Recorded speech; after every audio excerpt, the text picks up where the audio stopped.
This is Shad with Kiefler Lightning Protection. We're going to show you how to prepare a surface for a mechanical base.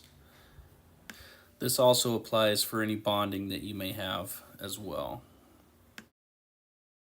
So first thing you're going to do, mark where it's going to be. Now you can see that this is marked well enough. You can use a crayon, screw, whatever. Then, once that's done, then you're going to pre-drill your holes to make sure that you have everything set correctly.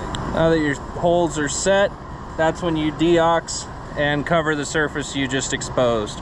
We use 3 screws instead of 4 because of what's underneath this unit. We can't get into. Technically, you only need 2 fasteners to fasten down a mechanical base.